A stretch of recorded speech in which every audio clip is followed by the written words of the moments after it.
Chinese बहू। Chinese बहू हमारी याद तो है ना आपको? भूले तो नहीं ना? हाँ भाई, थोड़ी देर में ही सही, लेकिन चाइनीज बहू की कहानी आ ही गई। क्या हो रहा है ये देश में? चाइना ने तो आतंकी मचा रखा है। अरे क्या हो गया? क्यों चाइना को कोसता रहता है? भूल मत, तेरी ससुराल चाइना की ही है। हाँ माँ, पर ये देखना, लड़ाई झगड़े, ये बीमारी, ऊपर से ये देश कितना चालाक है, अंदर न जाने क्या क्या करता रहता है। तभी अंदर से बहू की चिल्लाने की आवाज आती है। अरे क्या हो गया बहू, क्यों चिल्ला रही है? माँ जी, ये देखिए, ये रूस ने यूक्रेन की हालत क्या कर दी है। ऊपर से चाइना में दोबारा लॉकडाउन लग गया है। माँ जी, अब क्या किया जाए? अरे तो तुम लोगों को क्या परेशानी हो रही है, मैं तो यही नहीं समझ पा रही हूँ। वो क्या है ना माँ, हम लोग चाइना जाने की सोच रहे थे, सांगसू के भाई की शादी है। तो क्या? अरे कौन सा उन लोगों के यहाँ भाई घोड़ी चढ़ता है जो बहन काजल लगाकर नेक लगी? माँ जी, उसकी आंखें बहुत छोटी छोटी है, उसमें या तो पुतली रह सकती है या काजल। साले की पुतली निकाल कर काजल लगा दो, अंधा कहीं का।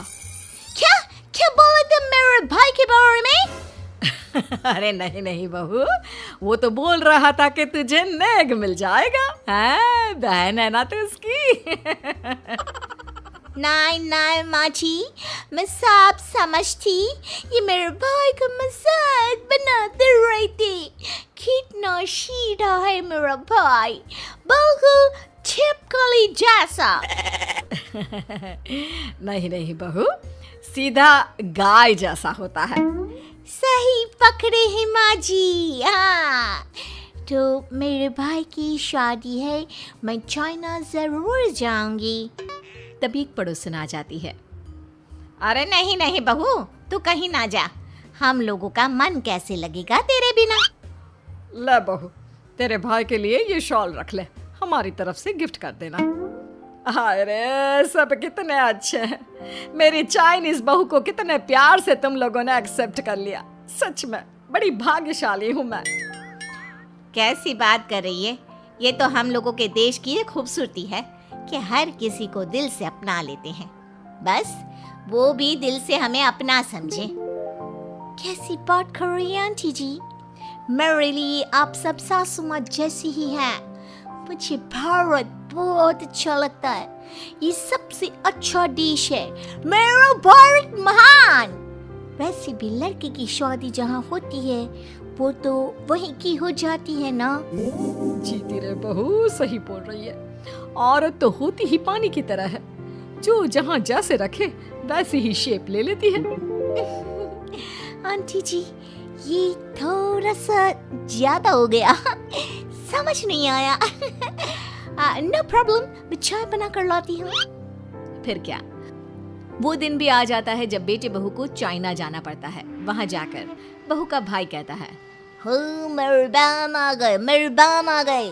मैंने सबको बोला कि सब हिंदी में बात करेंगे, नहीं तो बहन नाराज हो जाएगी। थैंक्स बॉय, हिंदी मेरी भाषा है, आप मुझे उसमें बात करना अच्छा लगता है। आपने जीजा जी से मिलो। ओ बहन, तुम अंदर चलो। सभी बहू को अंदर लेकर चले जाते हैं, लेकिन सांगसू का पति, वो तो बेचारा चाइना के ससुराल के आंगन में अकेला खड़ा रहता है।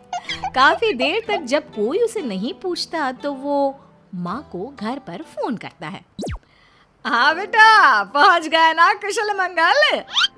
हाँ माँ, लेकिन सांगसू पता नहीं कहाँ है, वो तो अंदर गई है, तब से बाहर आई ही नहीं। अरे कैसी बात कर रहा है? तो तू अंदर चला जा, तू बाहर क्यों है?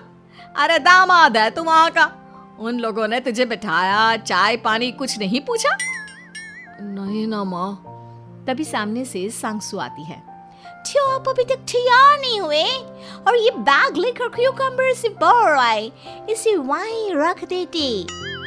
कमरा? कौन सा कमरा? अरे कैसी बात कर रही हो? जब से तुम अंदर गई हो मैं बाहर ही तो खड़ा हूँ।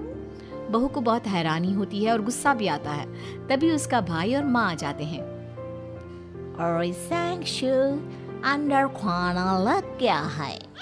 पहले ये बताओ कि मेरे पति को किसी ने खाना या पानी क्यों नहीं पूछा?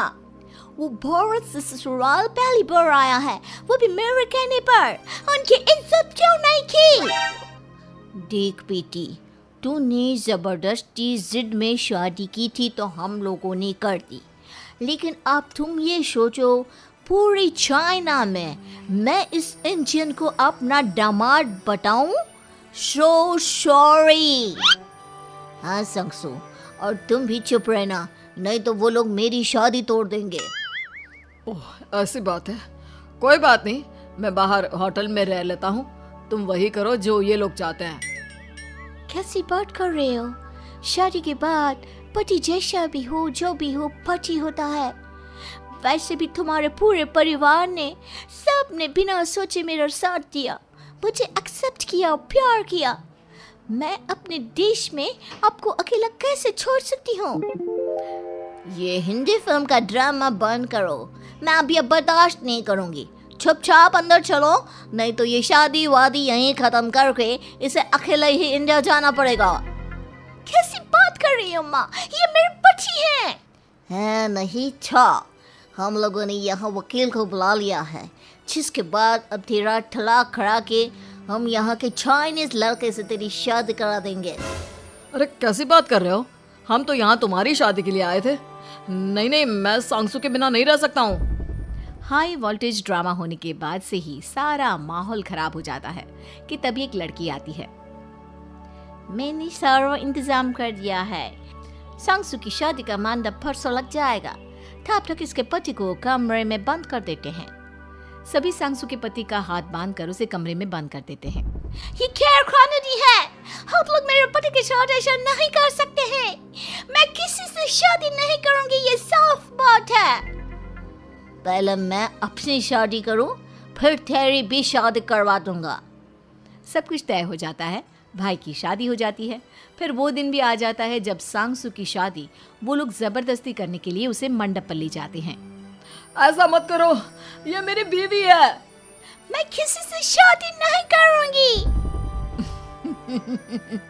कैसे नहीं करेगी शादी? शादी तो तेरा बाप भी करेगा। हो, मैं करूंगा शादी। प्लीज कोई मेरी शादी किसी अच्छा औरत से करवा दे। चुप, बिल्कुल चुप। फिर माँ सांगसू और उसके पति से कहती है, तुम लोगों का बच्चा मेरी कैद में है। अगर तुम लोगों ने कोई भी होशियारी की तो मैं इस बच्चे को मार दूंगी। दोनों माँ का रूप देखकर हैरान हो जाते हैं। बच्चे की खातिर दोनों शांत हो जाते हैं और शादी की रस्में शुरू हो जाती है कि तभी सांगसू की सास पुलिस के साथ आ जाती है। माँ, ससुर माँ आ गई, मेरी माँ आ गई। माँ प्लीज हम लोगों को बचाकर वापस ले चलो। पुलिस सभी को गिरफ्तार कर लेती है। बेटी के बच्चे को मारने की धमकी तो कोई चुड़ैल ही दे सकती है। अरे तो ये चुड़ैल ही तो है। ये सही बोल रहे हैं, ये औरत किसी चुड़ैल से कम नहीं है। तभी उन लोगों का बच्चा भी आकर सांगसू के गले लग जाता है।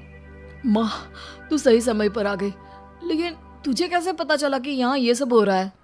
बेटा, ये चाइनीज लोग ना होते ही धोखेबाज हैं। इन लोगों पर मुझे भरोसा नहीं था, इसलिए मैंने तेरे फोन को हमेशा के लिए मेरे फोन से अटैच कर दिया था, जिससे तेरे आसपास होने वाली सारी बात मैं सुनती रहूं।